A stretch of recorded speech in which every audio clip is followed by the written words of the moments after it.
In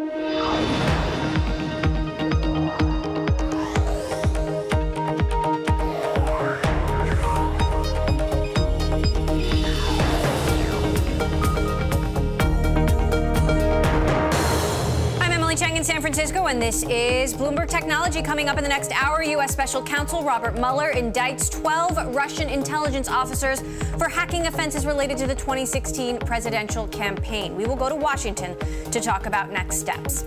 Plus, Boeing reaches new highs. We'll show you the company's design for a plane that could fly passengers across the globe in a fraction of the time it takes traditional commercial jets. And ahead of Netflix earnings, the company hit a new milestone with more than 100 Emmy nominations, beating HBO. Can the streaming giant live up to rising expectations? But first, to our top story, a major development in a U.S. investigation. Special Counsel Robert Mueller has indicted 12 Russian intelligence officers for hacking the 2016 presidential election. Deputy Attorney General Rod Rosenstein announced the indictments at a press conference Friday, marking another internet pathway they say Russia used to influence the U.S. election. For more, I want to get to Steve Dennis, who helped cover this story for Bloomberg News in Washington. So, Steve, how big a break is this for Robert Mueller? Not only that they were able to identify this behavior, but actually name these 12 Russian spies. I think it's very significant because it's the clearest evidence we've seen so far in this years-long look at Russian interference now that this effort went to high levels inside the Russian government. You know, the intelligence community has been saying now for a while that Vladimir Putin ordered this effort. Now you have names next to that conclusion. A dozen Russian intelligence officials, a sophisticated effort to spearfish Democratic accounts with one team, and then to weaponize that information and leak it with another team, including contacts with the Trump or people who were close to the Trump campaign. And so there could be a lot more here after, with future indictments potentially. But for right now, the fact that this is coming just a few days before the president sits down with Vladimir Putin, the timing is also a big deal here. So talk to us about how exactly they did this. I mean, there was a whole team here not only charged with stealing information, but disseminating information and hacking into state election systems specifically. Right. There was really a multi-pronged attack. They spearfished individual email accounts. People like John Podesta, the chairman of the Clinton campaign, got him to enter his password, thinking it was a real email, and were able to hack that way. They also hacked systems directly and put malware onto Democratic systems, which enabled them to steal documents. And then there was also efforts to probe state election machinery. So you have all these different things happening starting at about March of 2016. And, the timing is also interesting. On July 27th, 2016, that's the date that Trump asked the Russians to, if they could, find Hillary Clinton's missing 30,000 emails. And in the indictment on July 27th, that's when they changed their approach and started trying to spearfish some of people close to Hillary Clinton's personal emails. So there's a lot here that is going to sort of unfold over the next weeks and months as this investigation continues. This comes just 3 days before Trump's meeting with Putin. Also, they revealed that these spies use cryptocurrency to fund their operations. What are the next developments we are expecting here?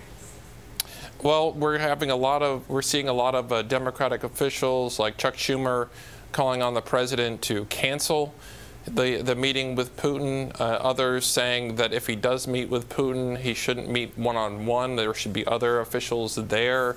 And that if they do meet, the meeting should be about the hacking and not about sort of let's have a better relationship, that this is sort of an that a lot of Democrats feel like Trump has never taken on Putin and has just dismissed this as a witch hunt, and they want him to come out and say, hey, this actually was not a witch hunt, that Robert Mueller has found a lot here, and that we need to do something about it to counter these attacks. Right. He has repeatedly referred to this as a witch hunt. Okay, lots to follow. Bloomberg's Steve Dennis for us in Washington. Thanks so much. We are going to have more reaction to this story later in the hour with McAfee CEO Chris Young. Meantime, the Trump administration is not giving up its fight to thwart the $85 billion merger between AT&T and Time Warner. On Thursday, the U.S. Department of Justice filed a one-sentence appeal in the hopes of undoing the merger that was upheld by a federal judge last month. President Trump has long criticized this deal as far back as 2016 when he was just a presidential candidate. Take a listen. They're trying desperately to suppress my vote and the voice of the American people. As an example of the power structure I'm fighting, AT&T is buying Time Warner and thus CNN, a deal we will not approve in my administration because it's too much concentration of power in the hands of too few. Now, remember that AT&T closed that deal on June 14th, 2 days after the judge's ruling. So what happens now? To answer that, I want to get to New York, where Bloomberg Intelligence's senior analyst for antitrust issues, Jennifer Rhee, is standing by. Jennifer, how long are the government's odds here? Hi, Emily. Thanks for having me. I think the government doesn't have good odds here. You know, it was a risk to bring this case to begin with in the district court, and it was a very thorough and clear fact-based opinion after a lot of evidence was entered and weighed by that judge. And at this point, I think that it's likely that it'll be upheld on appeal. In some respects, it might depend on the panel that the DOJ draws to hear the oral argument. But right now, I would bet on the companies winning at this level. Well, and does the government have a new argument? Because the original decision was based on, former findings and not on some subjective interpretation of the law. Right. It was primarily not based on a subjective interpretation of the law, and that's why it's such an uphill climb. It was fact-based. And when a trial court decision is fact-based, the appellate judges have to defer to the district court judge on the interpretation of the facts. They have to find that it's clearly just completely wrong in order to overturn that decision. And that's what one of the problems the DOJ will have here. But obviously, the DOJ feels that there was error committed by the district court judge, maybe in the way that the judge interpreted their economist's model, in the weight that the judge gave to the testimony of AT&T and Time Warner executives, dismissing some of the competitor testimony that, of competitors that took the stand. It could be any one of those things or all of them that the DOJ will challenge when they file their brief. So, say the government does win. The deal is done. We've reported on AT&T executives going into HBO and talking to them about how they need to revamp their entire strategy. Could they unwind this deal, or how would they do that? Emily, technically the court does have the authority to unwind the deal if they determined that this closed deal was anti-competitive and violated antitrust laws. I think that's unlikely here. In the event that the Department of Justice wins, I think the more likely remedy would be to ask the company to just divest the Turner Broadcasting assets. And right now, that would be a fairly easy thing to do because AT&T agreed to hold those assets separate, not integrate them, have Turner executives make their own pricing decisions, and basically just keep that business separate from the broader AT&T business until the end of February 2019. So it wouldn't really be a situation where the judge would be asking them to unscramble the eggs. All right. I know you'll continue to keep us updated. Jennifer Rhee, thank you so much for sharing that update. The U.S., meantime, is officially letting ZTE get back in business. Just weeks after President Trump announced a lifeline for China's second biggest telecom equipment maker, the Commerce Department has lifted its ban on U.S. firms selling supplies to ZTE. ZTE relies on these U.S. parts to make its gear. The ban, instituted because ZTE violated U.S. sanctions and then lied about doing so, had essentially forced the company to halt its operations. As part of the deal to let ZTE off the hook, the company paid a $1 billion fine and deposited $400 million in escrow. Coming up, the great Twitter purge is on. Everyone from President Trump to CEO Jack Dorsey is seeing their follower count fall as the company fights bots and fake accounts. This is Bloomberg.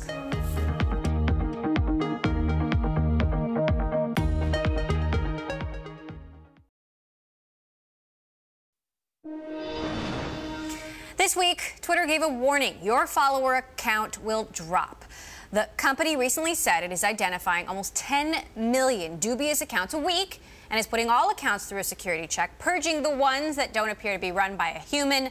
The news caused a stir among investors and influencers, wondering if it will cause a major dent in statistics. Joining us now, Krishna Subramanian, co-founder of the content platform Captivate, and Bloomberg Tech's Sarah Frier. So I lost about 1,000 followers in the last 24 hours. Donald Trump lost 300,000 followers. Jack Dorsey, the CEO of Twitter, lost 200,000 followers, but there could be a lot more. Sarah, tell us how many accounts we're talking about here.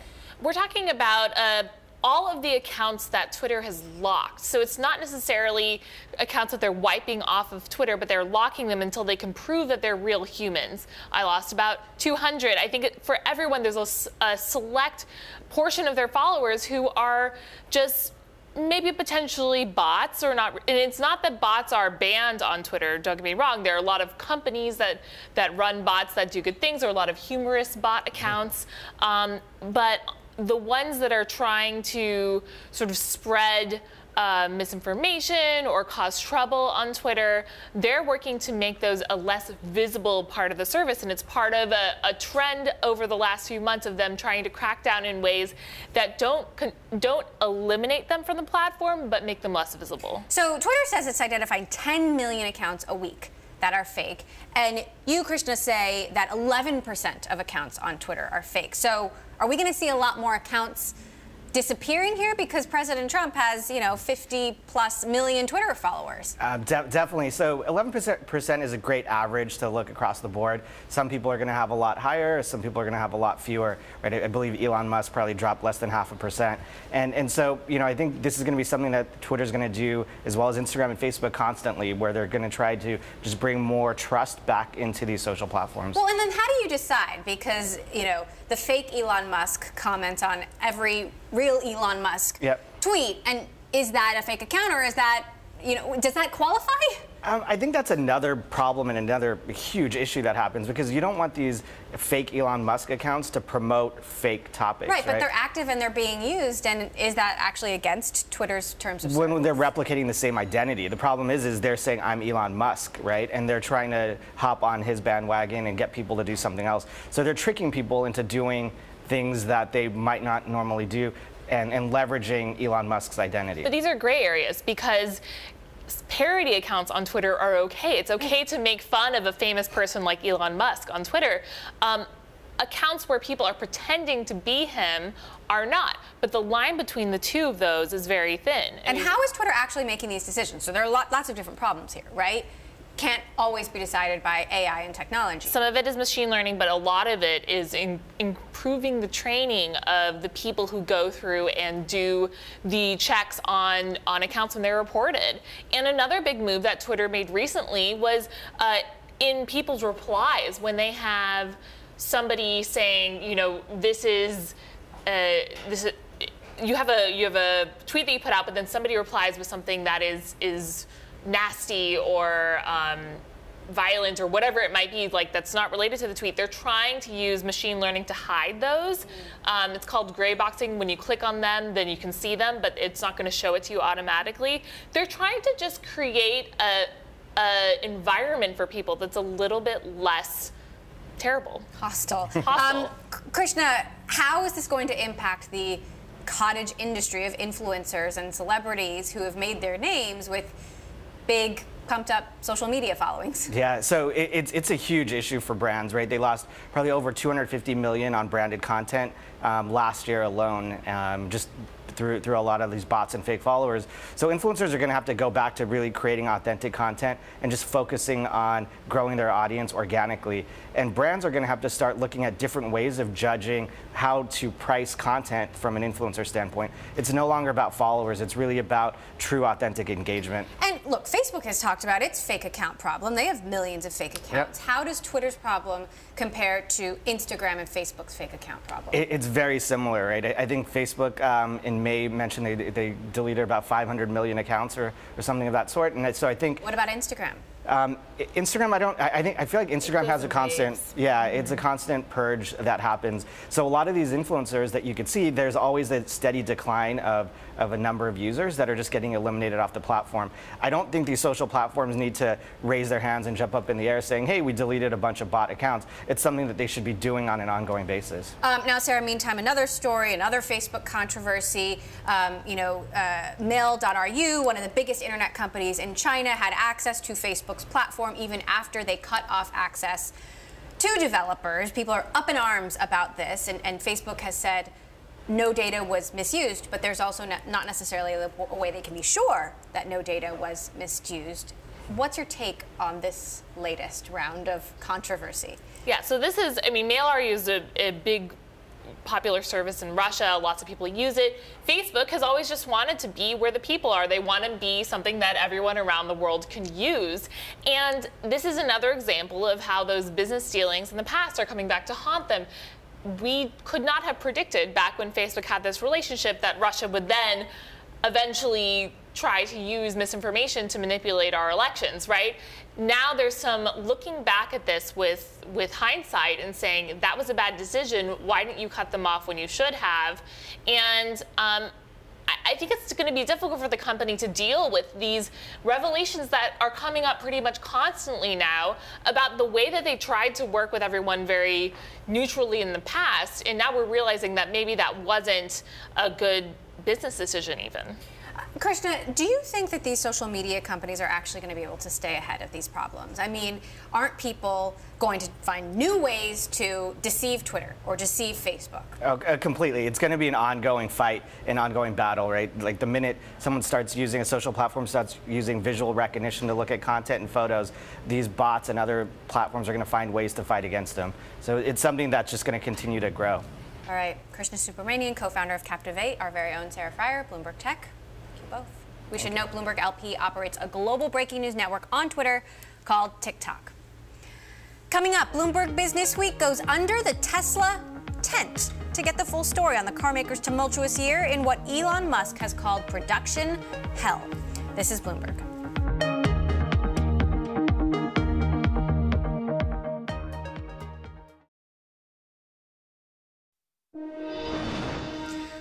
All right, let's talk Tesla. In the latest edition of Bloomberg Business Week, 4 different Bloomberg News reporters took a deep dive look at Tesla's production of the Model 3 in all its grit and glory. In his quest for the car maker to produce 5,000 Model 3 sedans a week, Elon Musk has turned to robots, firing contractors, and now a very big tent.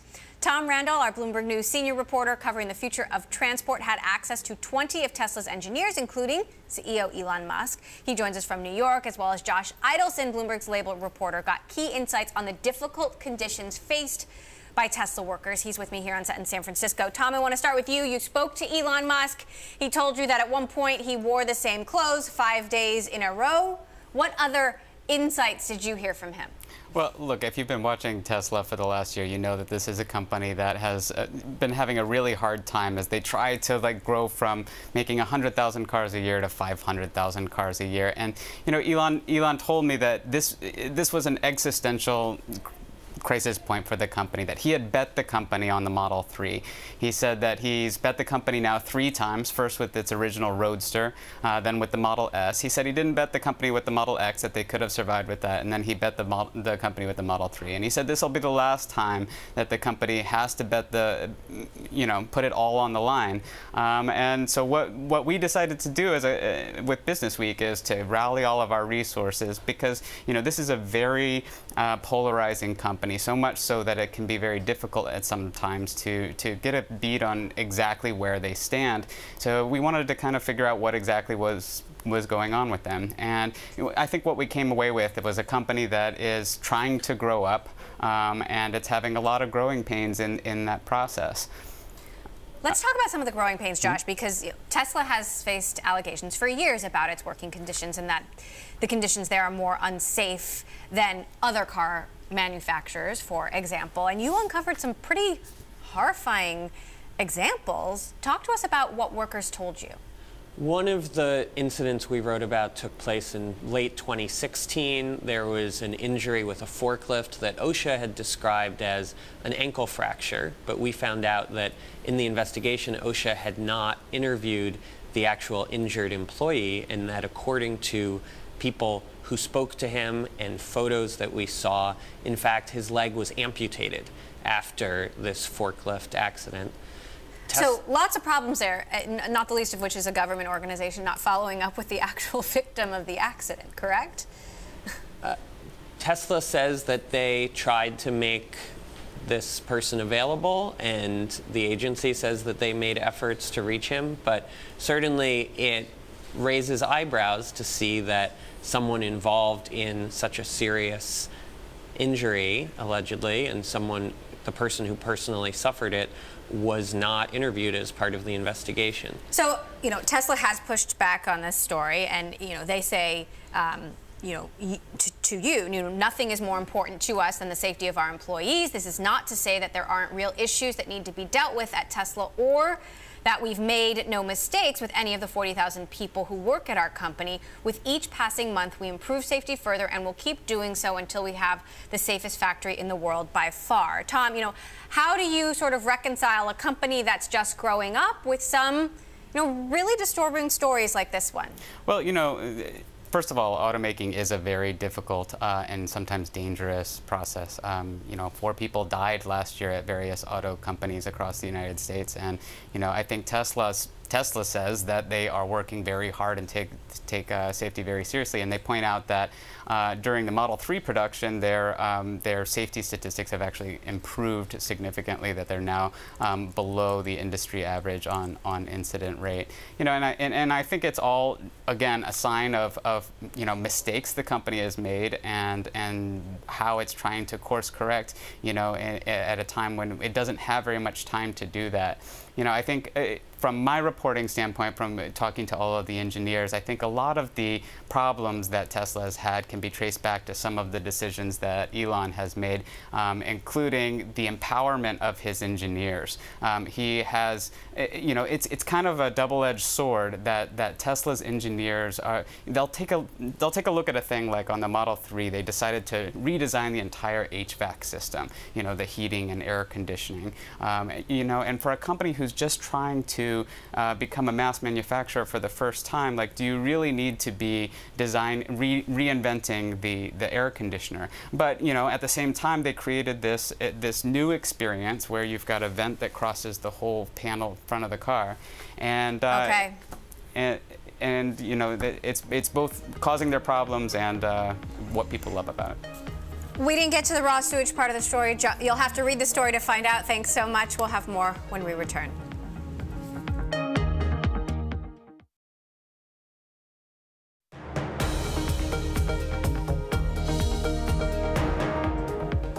This is Bloomberg Technology. I'm Emily Chang in San Francisco. Back to our top story, the hacking of the 2016 U.S. election.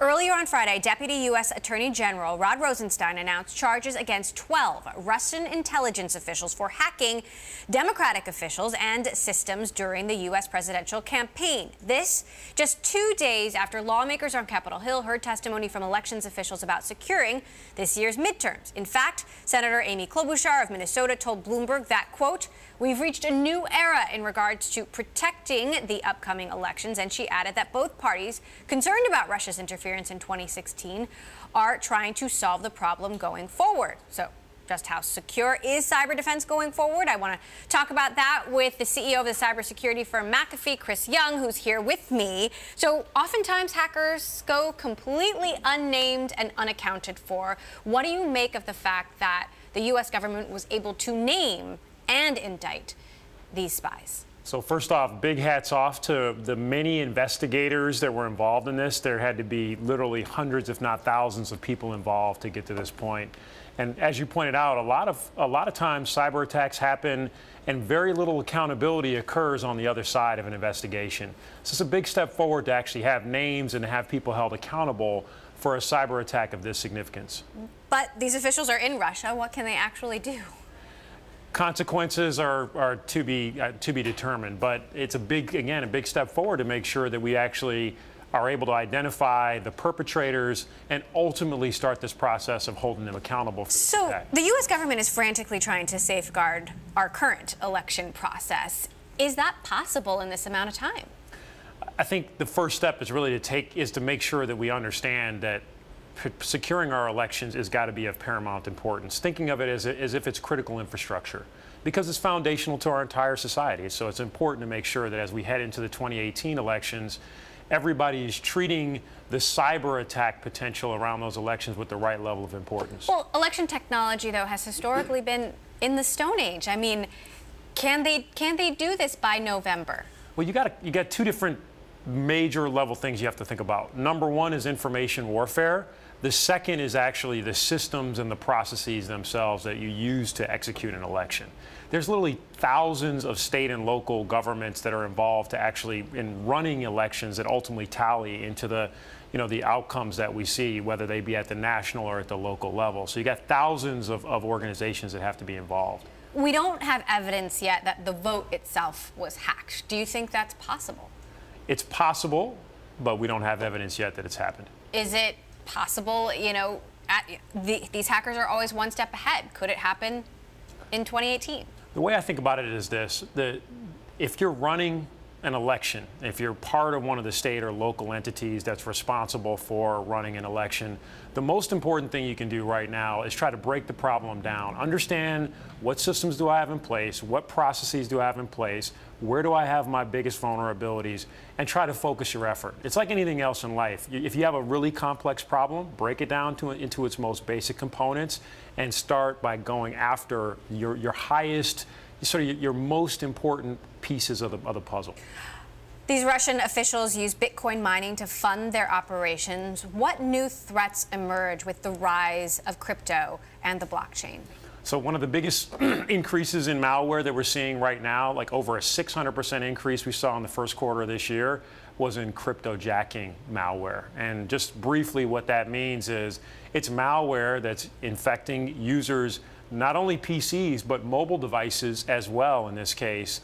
And it basically uses the cycles on your device, the processing power on your device, to mine for cryptocurrency. So it's using your device, using your capability to generate cryptocurrency, which is how cryptocurrency is made. So does that mean the bad guys essentially will have more resources to fund bigger operations? The bad guys are market driven. Now, they will go after the highest probability of getting a return on their investment. And so they're finding right now that by infecting browsers, mobile devices, et cetera, they can mine cryptocurrency and cash out on the other end relatively effectively and with relatively little risk on their end as well, which is why we're seeing a rise in cryptojacking. You also say mobile threats are on the rise. What do consumers and businesses need to be most worried about?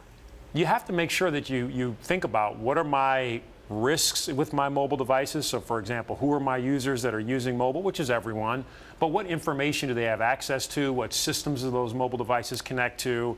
Where do I have potential risk, and then how do I mitigate that? There are a lot of security tools and technologies that are available to better protect mobile devices. And I will say a lot of organizations and a lot of individuals haven't traditionally thought about adding more protection to their mobile device simply because we haven't seen traditionally as many attacks on that platform. That's on the rise. It's something we've known about for a while, but this is now something that I think is going to become higher and higher priority, not only for companies, but for individuals. So how is McAfee adapting in this changing landscape? I mean, people aren't necessarily just downloading antivirus on their phones anymore. The tactics are changing, the approach is changing. How do you stay ahead and make sure that you have the most current technologies to fight this? So one thing we're doing is trying to educate people, because I think a big part of this is educating consumers and organizations that the mobile platform is something that can be compromised. We actually have over 300 million mobile devices that we protect globally today with McAfee software. So it's not an unused technology today. It's different than in a traditional PC environment, but it is something that we pay attention to. It's something we're trying to educate more people around. And we're actually adding mobile security capabilities across the board, from how we protect our consumers to how we protect our government customers, companies, and others. So are we going to see you doing acquisitions to expand some of these capabilities? You'll see us add, we have a lot of capability already. You'll see us add more to our portfolio over time. Okay, Chris Young, CEO of McAfee. Thanks so much for stopping by. I'm glad we had you today. Thank you. Well, Microsoft wants the U.S. government to weigh in on the use of facial recognition technology. In a Friday blog post, Microsoft President Brad Smith said, quote, "If there are concerns about how a technology will be deployed more broadly across society, the only way to regulate this broad use is for the government to do so." Microsoft has recently come under scrutiny for a U.S. government contract involving the tech. Microsoft also said it will take steps to make its Face ID technology less prone to bias and develop new principles to govern the technology. Coming up, imagine being able to fly almost anywhere in the world in just a few hours. We're going to be talking to a Boeing hypersonic expert on the future of commercial flight and how it may be faster than the speed of sound. And this weekend on Bloomberg TV, we'll bring you our best interviews from the week, including our exclusive conversation with Pandora CEO Roger Lynch about its latest partnership with Snap and how the service is getting a foothold in the home speaker market amidst competition from Apple Music and Spotify. Tune in on Saturday for the best of Bloomberg technology. This is Bloomberg.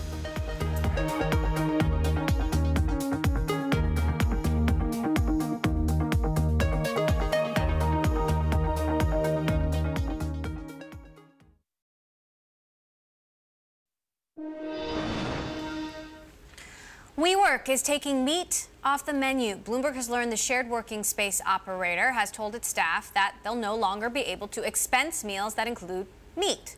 Why? To save the environment, it says. An email to staff says that new research shows cutting out meat is more helpful to the environment than switching to a hybrid car. Under the new policy, WeWork will also not pay for any red meat, poultry, or pork at company events. Well, the aviation world is plotting to soar into the future. NASA has a 10-year plan which they hope will help accelerate aviation research. In that plan, they intend to design, build, and test a series of piloted X-planes, experimental aircraft, which will test advanced technologies like biofuels and battery-powered aircrafts. We all remember the Concorde, a passenger jet that flew from New York to London in just 3.5 hours. The plane stopped flying in 2003 due to low passenger numbers and maintenance costs. Well, Boeing thinks it can do better, an aircraft that could get you almost anywhere in the world in less than 3 hours. Their idea? Commercializing hypersonic travel. A working parent could fly overseas for a business meeting and be back by dinner. Joining us to discuss, Kevin Bocutt, Senior Technical Fellow and Chief Scientist of Hypersonics for Boeing. So, Kevin, this didn't work with the Concorde. Why do you think it'll work now? Well, it's many decades later. And we've been working on hypersonic technology for about 6 decades now. We started out with the X-15 that led to the space shuttle, which was successful. And in the past about decade, we've been flying hypersonic engines like scramjet engines and developing technology, materials technology, and doing a lot of work in design. We have a lot of very powerful computers today. We can simulate airflow and propulsion flows, the structure. And we bring all that together, the propulsion technology, the materials technology, the simulation and design capability, and we think that in maybe 20 years or so, we'll be able to design a hypersonic airliner. So just how fast are we talking here? Mach 5? Mach 5, yeah, so 5 times the speed of sound. To put it in terms you might be able to understand or kind of feel, that's a mile per second, 3,600 miles per hour. So it's very fast. So what would this technology mean for me or for an average passenger? Well, it's really saving time, right? So what's the value of speed? Today we fly fast, subsonic speeds, Mach 0.8 approximately. If you go supersonic, you'll be twice that. Hypersonic at Mach 5, that's 6.25 times faster than how we fly today. So think of getting from New York to London in slightly more than 2 hours, or from LA to Tokyo in about 3 hours. It's so fast that you can get there in a day and come back. You could wake up, go there for a business meeting, come back and sleep in your own bed, and that's revolutionary. What are the safety concerns here for the aircraft moving at such speeds and for our physical condition within them? Okay, I'm going to start with the latter, physical condition. You won't feel anything really different than you feel today. Your body doesn't sense speed. You fly at 500 miles per hour, you don't feel that. What you feel is acceleration. What'll be different about this airplane is that feeling that you get on takeoff. You're pushed back into your seat, lasts about a half a minute or a minute. That's going to last about 10 minutes. It'll be gentle, about a third of the force of gravity, and you'll accelerate up to 95,000 feet in Mach 5. So it really won't feel extraordinary. Safety-wise, the one thing that's quite different is the faster you go, the hotter the temperature of the airframe structure. It's due to frictional heating of air that heats the surface. So flying at Mach 5, that temperature is about 1,100 degrees Fahrenheit. That means you can't use aluminum. You've got to use higher temperature materials like titanium, and we have advanced titaniums that can withstand that temperature. But now the air, as it slows down to the airplane, the air's hot as well. So thinking of managing that temperature, we're going to have a cooling system that cools the air before it goes into the cabin. And we thought through the things like decompression and how we would deal with that. And it's basically tied around cooling the air before you supply it to the cabin, and we think we can manage that safely. And of course, Boeing builds safe airplanes, so this airplane is going to be safe as any Boeing airplane. The Concorde had a problem with cost in making this economical. What would be different now? Well, part of it's technology. We've got more efficient engines, we've got lighter materials, so the overall airplane will be more efficient. And the other part of it is economics. What is the value of speed? And frankly, we don't know at this point. We're not exactly sure. It's a revolutionary change in speed, so it's going to come down to what is the value of such a large increase in speed. And that's something we're studying. We really don't know. So before this happens, there's got to be a convergence of the design, the regulatory aspects, and the market. And when those converge, we'll be ready to do something like this. When will commercial travel on a hypersonic jet be available? Well, we don't exactly know what that time is. It depends on that convergence of things that I talked about. But we anticipate it'll take at least 20 years. It'll take some time for all those things to come together. So it's not going to, when any airplane takes, a commercial airplane takes a fair amount of time to develop. So this is going to add a little more time, higher technology, et cetera. Kevin Bocut, Chief Scientist of Hypersonics for Boeing. Thanks so much. Thank you, Well, Emily. this Monday, Bloomberg Television will be interviewing Boeing CEO Dennis Muilenburg from the Farnborough Air Show. Be sure to tune in. Coming up, Netflix stole the show during Thursday's Emmy nomination announcement. Will the success continue with second quarter earnings just around the corner? We'll have more next. This is Bloomberg.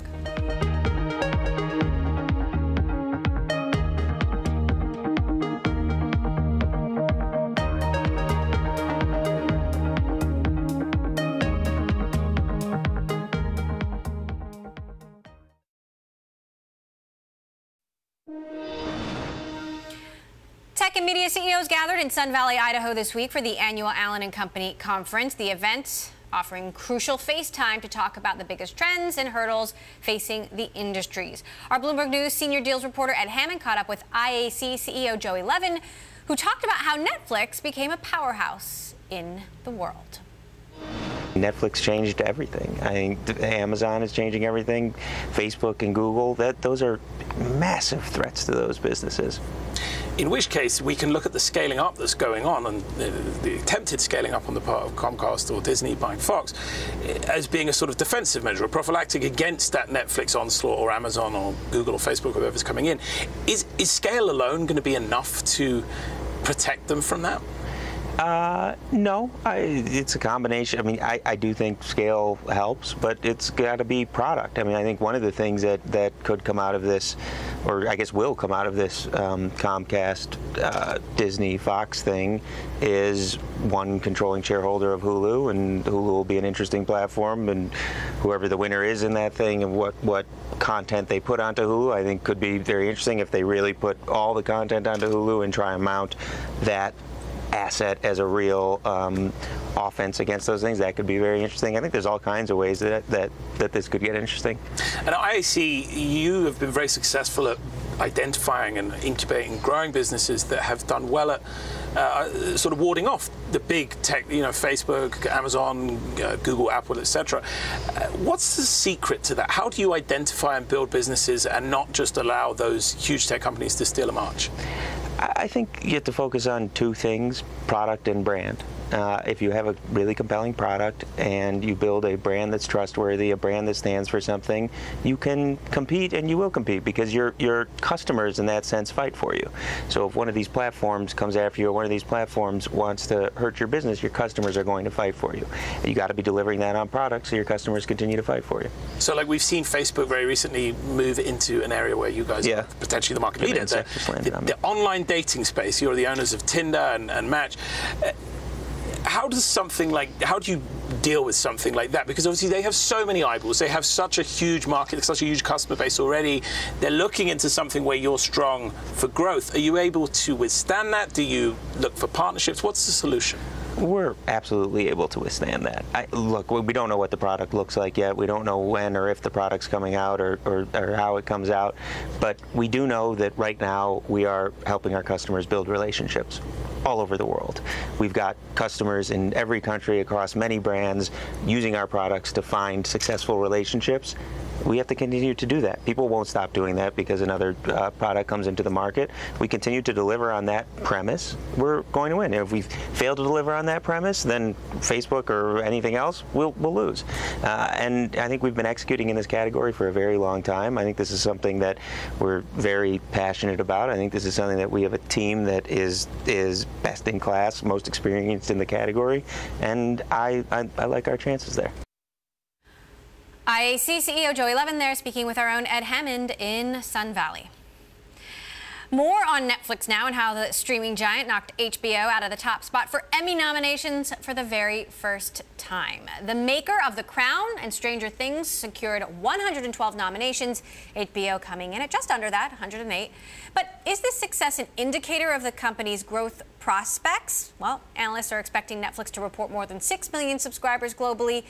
Additionally, when it releases second quarter earnings next week. For more, we are joined by Bloomberg's Anusha Sakui in LA. So are these Emmy nominations, Anusha, an indicator of Netflix's future success?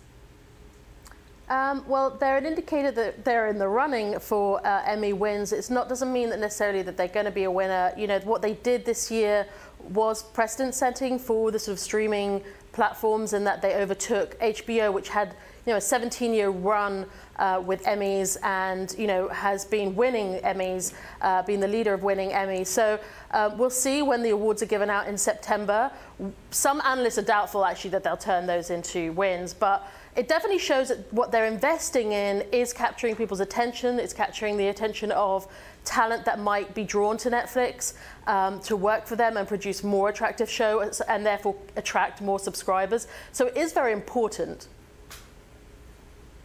So I do have a chart in my GTV library showing Netflix subscriber additions. Talk to us about what we're expecting when it comes to growth, and not just in the US, but internationally. So, the last quarter, Netflix really had a storming one. They added, 1 million more subscribers than analysts were predicting. Now analysts are sort of like a little bit cautious about this second quarter, because they're wondering if they can really sustain the growth. There is an expectation that they do keep growing, and maybe that is going to be more enhanced overseas. They recently just rolled out in India, which my colleagues here at Bloomberg have been reporting about a fair amount. And so their international expansion is really going to be in focus as well. But the question is really if they're going to be able to meet or even exceed analysts' growing expectations. Some still have, have a price target on Netflix that is, over $500 a share. So it's going to be interesting to see if it breaches that, or if, analysts, we might all be a bit disappointed next week. Netflix has an $8 billion war chest they're planning to spend on content this year. If you look at the nominations, HBO still did fairly well. The broadcast networks combined still did fairly well. The real victim, you point out, of Netflix's success is basic cable. AMC, Comedy Central, Lifetime. Not a strong showing. No, and, I think it also shows, one, it highlights, the issues that are going to play out at HBO, that there has been some coverage in the press about the relationship between its new owner, AT&T, and HBO. AT&T is going to have its eyes focused on HBO and how it performs, and that basically we had, executives there telling executives at HBO, you need to do better. Also, there's rising competition from other platforms like Hulu. They're in there with The Handmaid's Tale. At the minute, that's really their standout original. But, Apple gets its first nomination for its spin out of Carpool Karaoke. So definitely, pressure's going to be building on Netflix to potentially have to spend even more. And already Wall Street is quite focused on the amount, Netflix is spending on content and marketing of that content. All right, Bloomberg's Anusha Sakui, who covers entertainment for us out of LA. Thanks so much, Anusha. Some new shows to watch this weekend. That does it for this edition of Bloomberg Technology. As we just discussed, we're going to have full coverage of Netflix's earnings this Monday, reaction and analysis. That's all for now. I'm Emily Chang. This is Bloomberg.